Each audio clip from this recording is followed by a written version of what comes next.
So we need to tackle this issue of growing sectionalism. Um, think about it in the context of the territorial expansion of Manifest Destiny and the Mexican American War. But we do have to also think about where it is ultimately leading us, which is this election of Abraham Lincoln, the dissolution of the Union, the Civil War, Reconstruction, Jim Crow. I mean, everything that is sort of born out of this idea of sectionalism. So, again, historical context, contextualization, history does not happen in a vacuum. So, where we're going to start is this treaty with Mexico. Polk has to ask for Congress for money. Remember that they had promised to take on some of Mexico's debts and also um, pay them $15 million. Well, Polk has to ask for that money. And somebody named David Wilmot, he's a Democrat from Pennsylvania, he's anti slavery. He's going to introduce an amendment to prohibit slavery in any territory that was acquired from Mexico. So he's going to tack that on to the treaty, and it's going to become known as the Wilmot Proviso. It will ultimately fail, right? It passes the House, but it fails in the Senate. Opponents of slavery are frustrated. Polk will support extending the Missouri Compromise all the way to the Pacific. And in the end, that's going to be the thing that gets the treaty with Mexico through. But people are upset. There are a couple of arguments. One is from a new political party that is emerging called the Free Soil Party. And they believe that all of this new territory should be free. And also this idea of popular sovereignty will gain prominence. Let the people from the territories decide who they want to, or whether or not they want to be slave or free. So, sort of kicking the can from the federal government to the people of those new states or of those territories. The election of 1848 is going to see Zachary Taylor as a Whig. Excuse me, and remember, he gained national prominence in part due to his role in the Mexican American War, and he will defeat the Democrat. So party lines are changing here. You have the Free Soilers who are going to join the political fray. In 1848, they will nominate Martin Van Buren. And there are arguments about who, the Free Soilers are stealing votes from. So this idea of a third party sort of challenging the two-party system is not new. So who are the Free Soilers? They advocated that the new states should be free soil and free labor. There is certainly an anti-slavery sentiment here on moral grounds. There is some of that. But there is also a feeling that if we extend slavery into the territories, then ultimately who that harms are small farmers, are poor whites, because you will have the introduction of these large-scale plantation economies, and that will harm the white settlers who are on the frontier. So there's a little bit of everything that goes into those who support or the decision to support these free soilers. And they are a sign of the coming collapse of the second party system, a symptom of the fact that the existing political parties are incapable of containing the political issue of slavery. Many Northerners see the South as like a mini aristocracy. And there's also a feeling that the North is growing. We have new industry, new manufacturing centers in the North, but the Southern economy is not. The Southern economy is seen by many as stagnant. So if you are going to have a successful U.S. economy, wouldn't it make more sense to extend the Northern economy and not the Southern economy? And that, of course, means not extending slavery. This idea is also appealing to the Republican Party or the Whig Party, whoever you want to call it. So the Free Soilers are going to be an interesting collection of individuals. This is a very well-known political cartoon forcing slavery down the throat of a free soiler, and it's not an accident you see the Democratic platform with Kansas on there, and we're going to be talking about that. California, remember, is going to be admitted as a state. It is going to first be populated by Americans because of the gold rush in California, which will, as it says, escalate the issues of slavery. And there's lots of conflict in California. There's conflict over gold. There's also conflict with Chinese migrants who are also living in the western part of the country in California during this time. Zachary Taylor, it's really interesting because a lot of people who had opposed, that's what I'm looking for, who had opposed American expansion, American territorial gains, had done it on the grounds that it would ignite this conflict over slavery. But Zachary Taylor sees the expansion of Western territory as the solution to the slave problem. Because if he can sort of quickly admit all of the remaining territory as states, if they could quickly come to a compromise and decide slave free, the faster he could do it, the quicker the issue of slavery would be put to bed. And then you would have some slave states, some free states, but no more fights over whether or not a state should exist as slave or free. So in 1849, California will come in as a free state at Taylor's urging, but it does upset this balance of slave and free. What about New Mexico? What about Oregon? What about Utah? So you have lots of continued conversations. So statehood will ultimately be granted for California 1850. And this is where we are looking when we are thinking about American territory and American statehood. Which brings us to the Compromise of 1850. We have Henry Clay, again, this great compromiser. California is going to be admitted as a free state. The slave trade will be abolished in Washington, D.C. Territories from Mexico have no restrictions on them when it comes to slavery.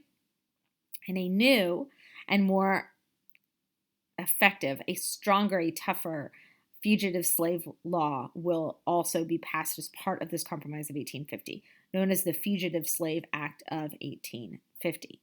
The compromise doesn't go anywhere for 6 months until Zachary Taylor dies. He is the one who eats too many cherries. That's how he dies, essentially. There's some feeling that he was poisoned, but he wasn't poisoned. He ate too many cherries and he drank too much milk and made him severely ill, and he died. So Millard Fillmore will become the supporter of the Compromise of 1850, and I would like for you to look up Millard Fillmore. Just Google him. I know you've been working on his presidency chart, so hopefully you already have done this, but he looks exactly like Alec Baldwin, and I'm not even kidding. Look up Millard Fillmore and Alec Baldwin, and you will see what I'm talking about. This stuff is real.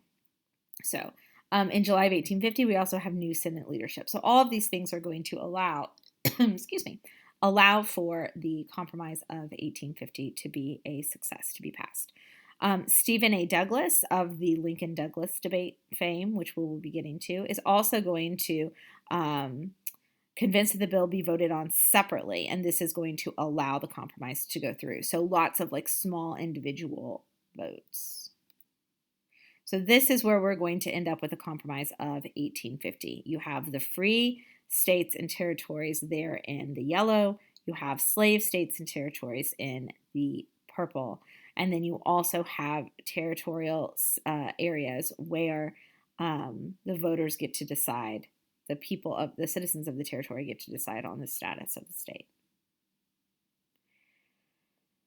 By 1852, both parties are supporting the Compromise of 1850. You have the Democrats and the Whigs facing off. You have Winfield Scott as a Whig. He's, remember, one of the heroes of the Mexican War. You also have Franklin Pierce from New Hampshire. Franklin Pierce is one of those that is often criticized as being a really terrible president in terms of the fact that it's like Pierce and Buchanan are always mentioned as presidents who just kind of made the sectional crisis worse, either through their actions or their inactions. Franklin Pierce is a really sad story. He was a really promising political figure. Obviously, he became president. But before he could really sort of act on that political promise and the promise of his presidency, he loses his family in a really horrible train accident.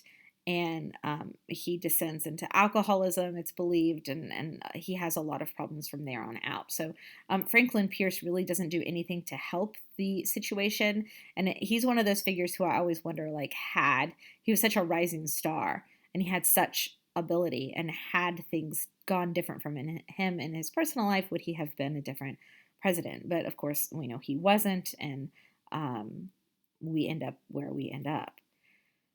We're still expanding westward, and as we're expanding westward, we're going to have to get people and goods and services, etc., all the way out west and then back east, and that's going to call for the expansion of the transcontinental railroad. But where do we extend it? Well, northerners want to extend it through Chicago. Southerners want to extend it either through St. Louis or New Orleans. So Franklin Pierce is going to send his Secretary of War to try to make a southern route more feasible, because remember that little Jimmy Fallon clip, if you're going to extend the Transcontinental Railroad west through the south, you're going to run into some terrain that is unsuitable for extending the Transcontinental Railroad, right? So they're going to have to negotiate this Gadsden Purchase with Mexico. And so this is one of the ways that the sectional conflict is furthered through the expansion of the Transcontinental Railroad. And I also want to mention here that Jefferson Davis is the Secretary of War under Franklin Pierce. He is going to be the one responsible for negotiating the Gadsden Purchase, a hero to Southerners before the Civil War as well. I blew this up to try to get it to be big enough for you guys to see, which also makes it a little bit blurry, but you can see where these different lines are extending through Chicago, and then the southern line, and how it had to go through that Gadsden Purchase area, because too far north and you're running right into the mountains, or more of the mountains, I guess I should say. So again, what does slavery have to do with the railroad? I kind of think we covered that. It really exposes also economic tensions between the North and the South. You know, the Southerners are saying, we don't have industry in the South. Like, you know, and although our economy is based agriculturally, we don't want that to change. We still want to be connected to the West. And so that exposes economic tensions between the North and the South. Senator Stephen A. Douglas is going to want the railroad to go through Chicago. And in order to do that, which we know it does, but in order to do that, he needs Nebraska to be a state, and he needs the Southerners to buy into Nebraska becoming a state, and he needs it to be fast. And so do we repeal the Missouri Compromise? And yes, the answer is yes, because he needs the Kansas and Nebraska Act to happen, which would say that those territories get to decide the issue of slavery based off of popular sovereignty. This is going to be supported by President Pierce. And so the result of this is that the Whig Party is divided, the Whig Party is destroyed, and now we have a new, more sectional party, the Republican Party. So if you think back to that election map that I showed you, the Whigs had some support in the South. This is going to be a big reason why that stops, because the Republican Party are going to be very frustrated by this issue. And this just shows you, as of 1854, where we are. And if you look here at the purple, open to slavery by popular vote with the Kansas-Nebraska Act, you have the Nebraska Territory and the Kansas Territory. Bleeding Kansas. Bleeding Kansas is a term coined to describe pro- and anti-slavery violence in Kansas in the 1850s. White settlers are moving into Kansas after the passage of the Kansas-Nebraska Act, and there is going to be a whole lot of conflict between the two.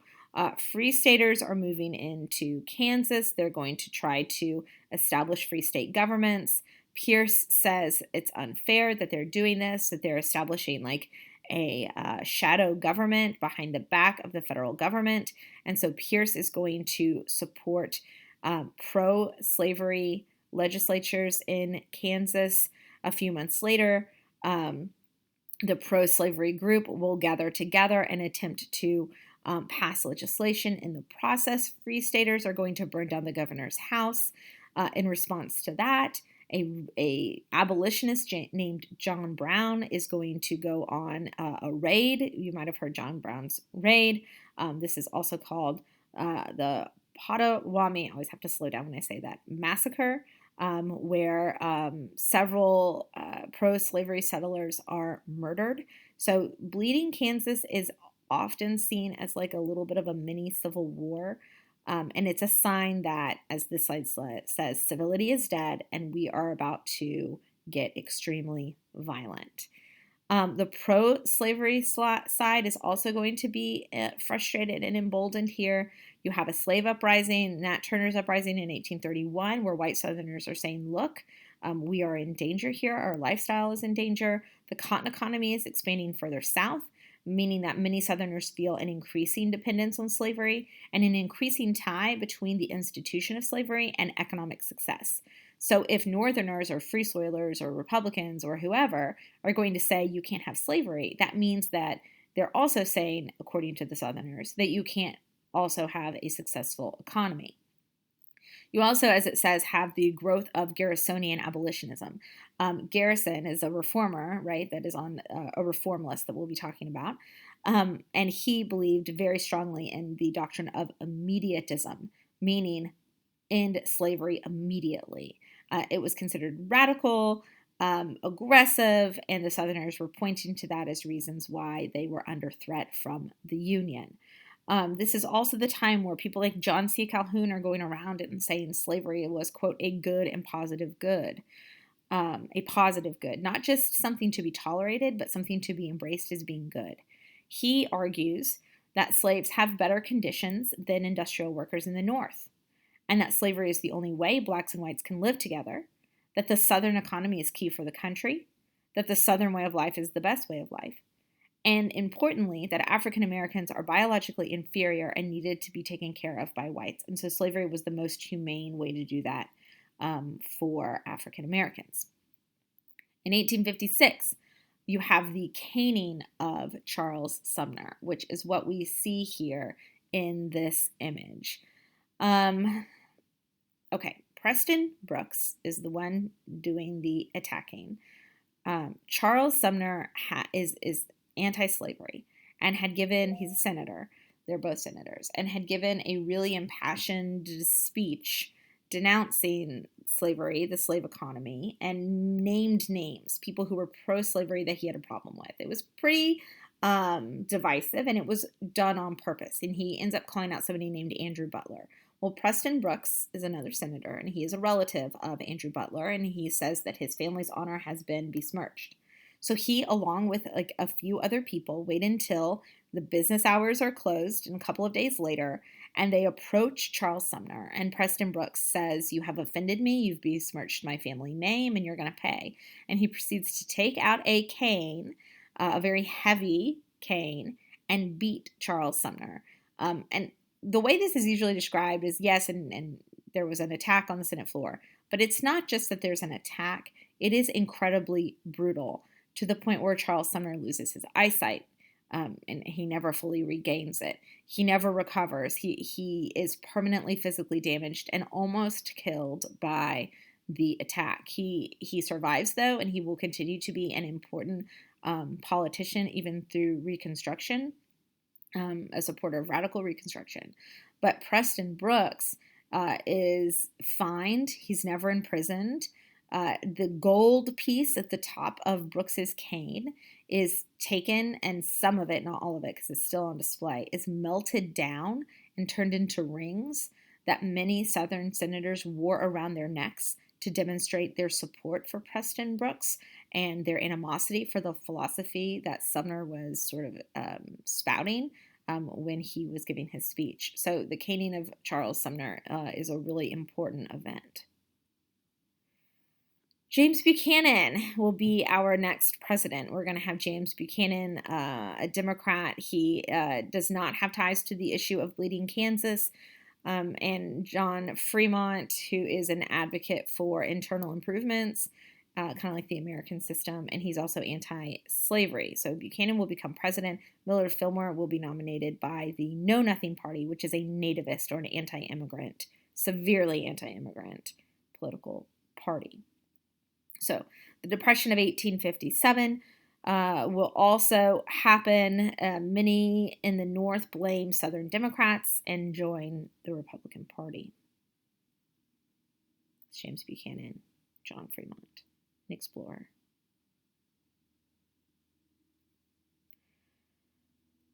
Kansas has to be dealt with, right? We have this continuation of a small-scale civil war, and essentially Buchanan supports admitting Kansas as a slave state. But there's something called the Lecompton Constitution, where a slave state constitution is going to be put forward. Now, there are a lot of people in Kansas who don't want that, and they put it to a vote, and the Lecompton Constitution is rejected multiple times. But Buchanan is still supporting admitting Kansas as a slave state. And so it is again seen as the small-scale civil war. It's not going to be resolved until 1861 when Kansas will finally be admitted as a free state. No, it fails, which I said. It's also during this time of sectional tension that Lincoln is going to emerge as an important political figure. During the midterm elections for the Illinois Senate in 1858, we'll see a series of debates between Stephen Douglas and Abraham Lincoln, all of which we will be discussing further later on. So Stephen Douglas, he's a Democrat. Abraham Lincoln is a Republican. Stephen Douglas is pro-expansion. He supports the Compromise of 1850, but he also supports now the idea of popular sovereignty, which is articulated in his Freeport Doctrine, which he gives in a speech in the town of Freeport. The debates are had between Douglas and Lincoln, and again, I don't want to say too much because we'll be talking about it more later on, but slavery is the key topic. Lincoln's position is this. He wants to stop the spread of slavery, but he is not an abolitionist. So let's not add any more states that are slave, but he was not advocating going into, Mississippi and freeing the slaves in Mississippi. So keep slavery legal where it's already legal, but let's not add any slave states. He believed and hoped that slavery would go away on its own, that it was already sort of outgrowing its usefulness, and that it would go away. And again, he is going to bring up that argument that we mentioned a few slides ago about about poor white farmers and what slavery economically does to poor white farmers. And of course, Lincoln will lose, but he will become an important political figure. John Brown, bringing him up again, he is going to participate in a raid on Harper's Ferry, in which he was hoping to encourage a slave uprising. A lot of Southerners believed that Republicans supported John Brown's raid, which was untrue, but they believed that the North was now actively engaging in a desire to commit insurrection in the South, and it again adds to this sectional conflict, which will bring us to the election of 1860, which I'm going to hold off for another conversation. Thank you.